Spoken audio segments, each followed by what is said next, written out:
그때까지 참고 기다리겠네.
찬송가 85장 구주를 생각만 해도, 이 가사가 너무 아름답지 않습니까? 구주를 생각만 해도 내 마음이 좋거든 주 얼굴 배울 때야 얼마나 좋으냐.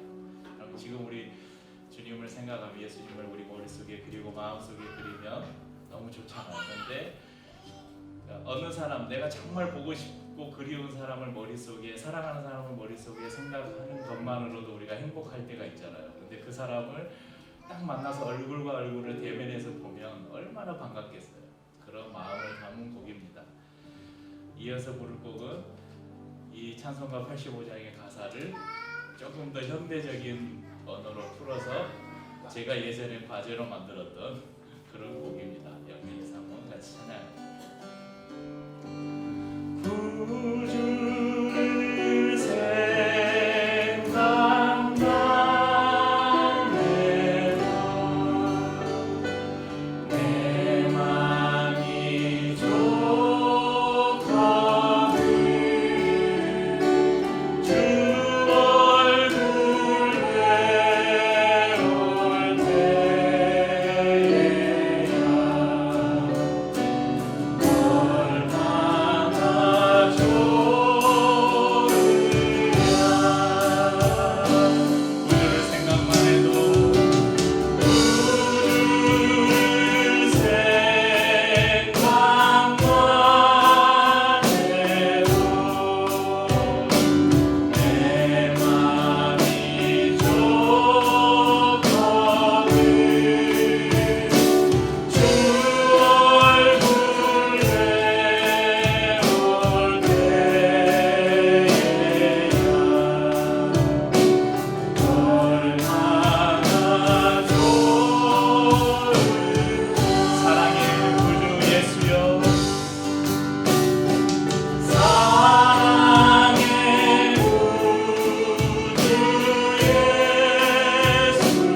성도님들 지난주에는 우리가 찾아가는 예배를 드렸고 그 전주에 나눴던 사자성어를 기억하십니까?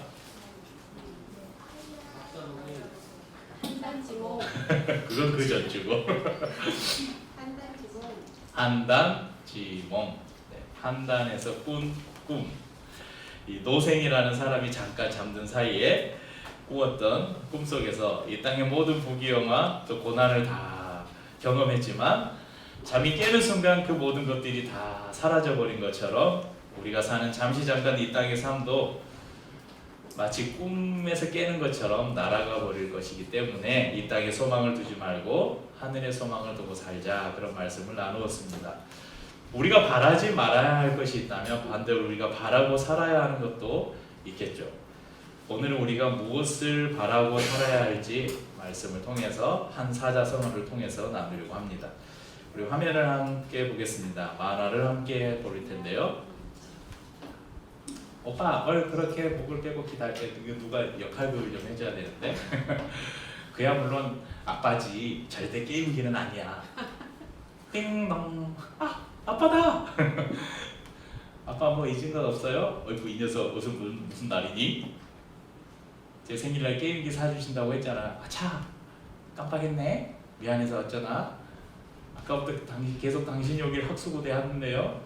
하나 둘 오늘만은 학수고대하며 기다렸는데 엉엉 생일 축하한다. 우와 게임기다 아빠 최고. 이런 만화입니다. 네, 아들이 목을 길게 빼고 아빠를 기다리고 있었어요. 아마 이제 아빠가 출장을 갔다 오셨는지 해외를 갔다 오셨는지, 근데 아빠가 생일 선물로 게임기를 사주기로 하신 거예요. 그런데 아빠가 오셨어요. 그런데 아빠가 이제 아들을 놀리려고 무슨 선물? 이렇게 한 거예요. 오늘 무슨 날이야? 그때 엄마가 이렇게 말하죠. 무슨 넘겨버렸어? 아까부터 당신이 오길 학수고대 하던데요. 사실 이 아들은 아빠를 기다렸다기보다 뭘 기다리고 있었어요? 아빠가 사오실 게임기를 더 간절히 기다리고 있었습니다. 오늘 설교 주제하고는 좀 다르지만 제가 예배에 대해서 설교를 하거나 강의를 할 때 거의 항상 자주 쓰는 이 예화입니다. 하나님 앞에 예배하러 나오는 성도들, 우리들은 하나님 앞에 나올 때 하나님의 손에 들려있는, 아니면 하나님이 우리에게 주실 것에 관심이 있어서 그걸 바라고 나오는가, 아니면 하나님 자신, 하나님의 얼굴을 구하며 나오는가, 우리 스스로에게 늘 예배를 드릴 때마다 질문해 보시기를 바랍니다. 다시 오늘 주제로 돌아가서 오늘 나눌 사자성어는 방금 소개해드린 학수고대입니다. 학이 목이 길잖아요. 학이나 두루미나 다 비슷한데 목이 길고 이렇게 내보는 것처럼 사람이 누가 오나 볼 때 어떻게 해요? 이렇게 하잖아요. 우리 세연이 방금 잘했어. 누가 오는지 한번 봐봐. 아빠 언제 오나. 이렇게 목을 학의 목젖을 길게 빼고 무엇인가 무슨 일이나 어떤 것을 기다린다, 간절하게 기다린다 할 때 사용하는 사자성어가 학수고대입니다. 오늘은 이 학수고대를 가지고 말씀을 나눠보려고 합니다. 지난번에도 말씀드렸지만 우리가 하늘을 바라고 산다고 전혀 이 땅의 것에 관심이 없고 이 땅의 모든 것들은 다 의미 없어 그러면서 산다면 우리는 허무주의에 빠질 거예요. 왜냐하면 소망이 없는 인생은 허무하기 때문입니다. 땅의 것을 바라지 말라, 이 말씀은 아무 목적이나 소망 없이 무의미하게 살라는 이야기가 아닙니다. 하늘을 소망하며 살되 하나님의 백성으로서 이 땅에서 우리가 누려야 할 것들과 또 이 땅에서 우리가 해야 될 수고들을 잘 감당하면서 또 완성될 하나님의 나라를 이 땅에서 간접적으로 경험하며 살아야 합니다. 화면에서 봤던 아이가 아빠의 선물을 목을 빼고 기다리고 있듯이 우리도 우리의 목을 길게 빼고 하늘을 바라보며 살아야 합니다. 오늘 본문은, 오늘 우리가 읽은 히브리서 본문은 우리에게 이렇게 선언합니다. 한 번 죽는 것은 사람에게 정해진 것이요 그 후에는 심판이 있으리니. 사람은 모두 한 번 죽습니다. 두 번 죽는 사람은 없어요. 그런데 죽음이 끝이 아니라고 오늘 성경은 말씀합니다. 그 후에 죽음 후가 있다고 말씀합니다. 그럼 죽음이 끝이라면 죽음 이후라는 건 있을 수가 없죠. 그런데 죽음이 끝이 아니기 때문에 죽음 이후가 있다는 것입니다. 죽음 후가 있다는 것은 우리에게 부활이 있다는 것을 증거해주는 이야기입니다. 근데 성도님들, 놀라운 이야기를 하나 해드릴게요. 여러분, 예수 믿는 사람들, 예수를 그리스도로 영접하고 하나님을 아버지로 모신 사람들은, 여러분, 예수님께서 이 땅에 다시 오실 때 여러분, 우리는 영화롭게 부활할 것입니다. 믿으시죠? 그러면 예수를 안 믿는 사람은 어떻게 될까요? 끝인가요? 놀라운 사실은 예수를 안 믿는 사람들도 부활합니다. 그런데 예수를 믿는 사람들은 생명과 영생의 부활로, 예수를 믿지 않는 사람들은 영원한 심판의 부활로 부활한다고 말씀합니다. 요한복음 5장 28절에서 29절에 성경이 분명히 우리에게 증언합니다. 이를 놀랍게 여기지 말라. 무덤 속에 있는 자가 다 그의 음성을 들을 때가 오나니 선한 일을 행한 자는 생명의 부활로, 악한 일을 행한 자는 심판의 부활로 나오리라. 선한 자라는 것은 예수 그리스도를 구주로 영접한 사람입니다. 그리고 악한 자는 나쁜 일을 많이 한 사람이 아니라 예수 그리스도를 거부한 사람, 이런 사람들을 말합니다. 선한 자도 악한 자도 다 부활합니다. 그런데 그 부활의 목적이 전혀 다릅니다. 예수를 믿는 자들은 영원한 생명을 얻는 부활로, 예수를 믿지 않는 자들은 영원한 지옥을 향한 심판의 부활로 부활합니다. 사람이 한번 죽었다가 다시 살아날 것이다, 다시 부활할 것이다를 증거하는 사건이 있습니다. 바로 예수님의 부활 사건이죠. 고린도전서 15장 12절에서 13절에 이렇게 말씀합니다. 한번 같이 읽죠. 그리스도께서 죽은 자 가운데서 다시 살아나셨다 전파되었거늘 너희 중에서 어떤 사람들은 어찌하여 죽은 자 가운데서 부활이 없다 하느냐. 만일 죽은 자의 부활이 없으면 그리스도도 다시 살아나지 못하셨으리라. 당시에도 부활을 인정하지 않는 사람들이 있어서 사두개파들은 부활을 인정하지 않았어요. 그때 사도 바울이 이 말씀을 하는 거예요.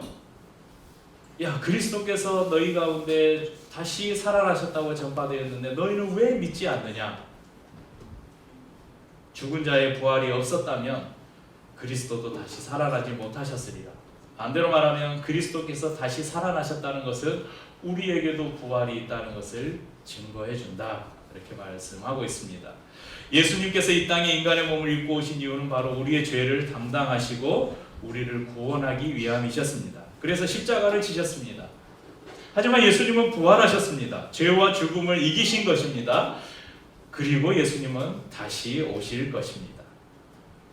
예수님이 다시 오실 때에는 우리가 그것을 재림이라고 하는데, 다시 오실 때에는 죽기 위해 오시는 것이 아니에요. 더 이상 우리를 구원하시기 위해서 십자가에서 죽으시거나 그것을 위해서 오시는 것이 아니라, 예수님께서 다시 오실 때는 이 세상을 심판하기 위해서, 또는 믿는 자들을 영원한 생명으로 인도하기 위해서 오실 것이라는 것을 기억하시길 바랍니다. 사람이 죽었다가 다시 살아나는 것이 다시 죽기 위함이 아니라 심판을 받기 위함이듯이, 예수님께서 다시 나타나시는 것도 우리의 죄를 속량하기 위한 구원이 아니라 심판, 우리가 주신 구원을 이제 완성하기 위해서 오실 것입니다. 그리고 다시 오실 때에는 죄와 상관없이 오신다고 오늘 성경이 말씀합니다. 예수님께서 이 땅에 처음 오실 때 죄와 상관없는 하나님의 아들이 죄인의 모습으로 십자가를 지셨어요. 왜냐하면 인간의 죄를 해결해야 됐기 때문에 그렇습니다. 그렇지만 이제 그 모든 죄를 해결한 이후에 예수님께서 다시 오실 때에는 영광의 왕으로 또 심판의 주로 오실 것입니다. 그래서 우리는 주님의 다시 오심을 간절히 바라며 살아야 합니다. 왜냐하면 28절 하반절에 죄와 상관없이 누구에게 오신다고요? 자기를 바라는 자들에게 두 번째 나타나시리라. 예수님은 자기를 바라는 자들이나 그렇지 않은 자들에게 동일하게 나타나요. 그럼에도 오늘 자기를 바라는 자들에게 나타나신다고 말씀하신 것은 예수를 믿고 예수의 재림을 기다리는 사람들은 모든 악한 것에서 완전하고 영원하게 자유하게 될 것이고, 이전에 우리가 누리지 못했던 행복을 누리고 최고의 기쁨으로 하나님의 나라에서 영원 무궁한 축복을 받을 것이기 때문에 그것을 간절히 기다리고 사모하라고 우리에게 말씀해 주는 것입니다. 우리 성도님들, 우리가 이 땅에 소망을 두고 살면, 땅의 것에 관심이 많으면 떠나기가 쉬울까요? 여러분, 우리가 사는 집이 넓고 편안한 집에서 크고 좁고 안전한 차를 타고 끼니마다 우리가 산의 진미를 먹고, 때가 되면 해외여행도 가고 가고 싶은 세계 여러 나라들을 관광을 하고, 취미생활로 골프도 즐기고 이것도 즐기고 저것도 즐기고 다 즐기면서 이 땅에서 삶이 너무 좋다, 나는 더 이상 바랄 게 없다, 자, 이런 마음으로 사는 사람이 천국에 대한 소망이 있을까요? 이 땅의 삶이 너무 좋은데 굳이 천국까지 가야 될 필요가 있나요? 이 땅이 천국인데. 여러분, 이 땅에서 우리가 너무 많은 것을 누리고 살면 우리는 천국을 소망할 수 없습니다. 그래서 아마 예수님이 딱 오시려고 하는 전 세계에 징조가 보이고 어느 날 하늘에 구름이 하면서 예수님이 오실 것 같아요, 재림하실 것 같아요. 그러면 이런 사람은 그럴 거예요. 아유, 주님, 지금 너무 좋은데 주님 조금만 있다 오십시오. 지금 제 삶이 너무 좋은데 주님 조금만 있다 오십시오. 그럴 거예요.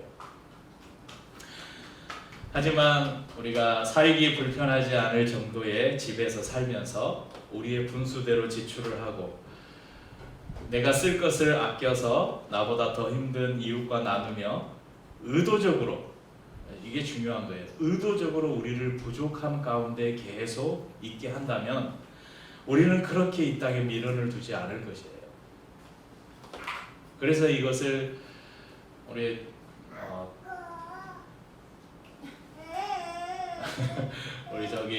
우리 인근에 우리 같이 교류하던 교회가 있잖아요. 더 작은 교회. 더 작은 교회 그 모토가 그거예요. 소유는 최소한으로, 나눔은 최대한으로.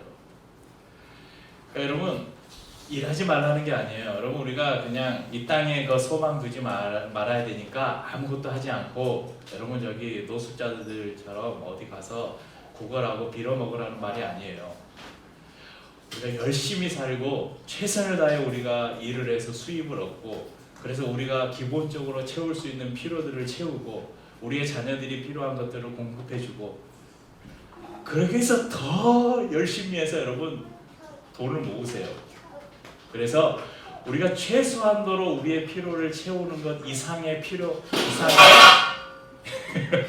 이상의 수입이 우리에게 있다면 여러분 그것을 다른 사람에게 나누는 것입니다.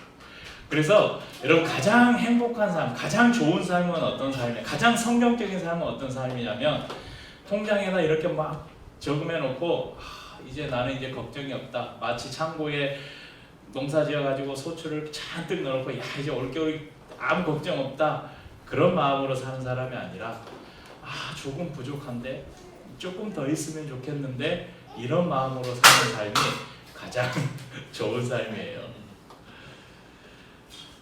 이런 삶을 사는 사람들이 여러분 천국을 소망할 수 있습니다. 오늘 말씀의 주제를 가장 잘 담고 있는 노래를 하나 소개해 드리려고 합니다. 이 노래의 가사 한 구절 한 구절을 우리가 깊이 묵상하는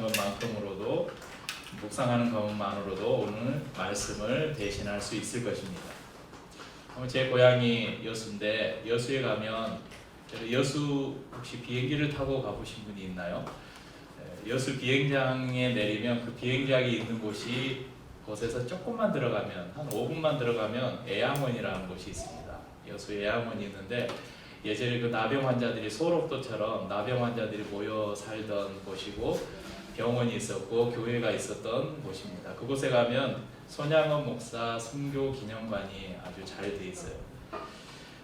혹시 여수를 가실 일들이 있으신 분들은 한번 그냥 올라오시는 길에 한번 들러서 다녀오시는 것도 좋을 것입니다.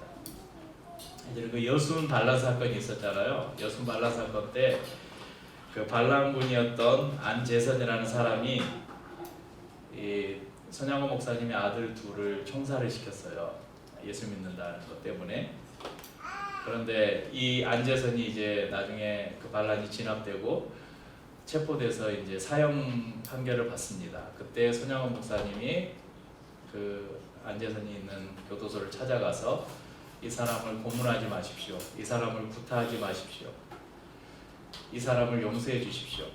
이 사람을 제가 제 호적의 입적에서 제 양자로 삼겠습니다. 그래서 실제 양자로 삼았어요.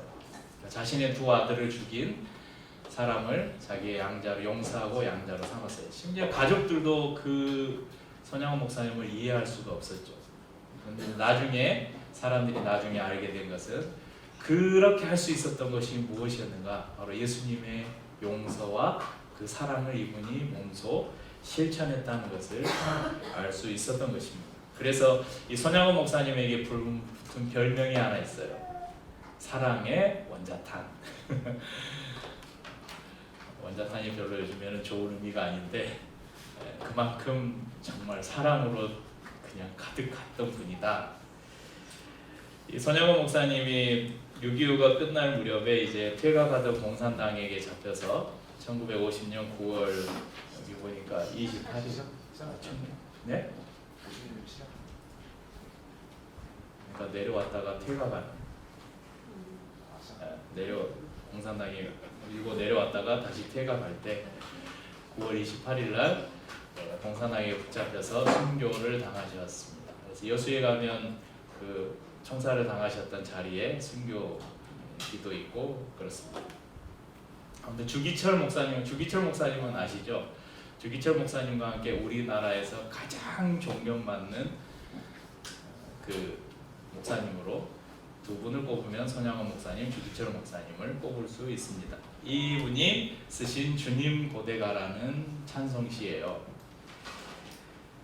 가사가 보이시나요? 제가 읽어드릴게요. 6절까지나 있어요.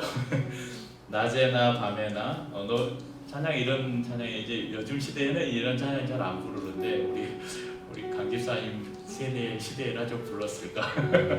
네. 낮에나 밤에나 눈물 먹은 내 주님 오시기만 고대합니다. 가실 때 다시 오마 하신 예수님 오 주여 언제나 오시렵니까. 고적하고 쓸쓸한 빈 들판에서 희미한 등불만 밝혀놓고 오실 줄만 고대하고 기다리오니 오 주여 언제나 오시렵니까. 먼 하늘 이상한 구름만 떠도 행여나 내 주님 오시는가에 머리 들고 멀리 멀리 바라보는 마음 오 주여 언제나 오시렵니까. 내 주님 자비한 손을 붙잡고 면류관 벗어들고 찬송 부르면 주님 계신 그곳에 가고 싶어요. 오 주님 언제나 오시렵니까. 신부되는 교회가 흰옷을 입고 기름 준비 다 해놓고 기다리오니 도적같이 오심하고 하신 예수님 오 주여 언제나 오시렵니까. 천년을 하루같이 기다린 주님 내 영혼 당하는 것 볼 수 없어서 이 시간도 기다리고 계신 예수님 오 주여 이 시간에 오시옵소서.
아멘. 주 예수여 오시옵소서.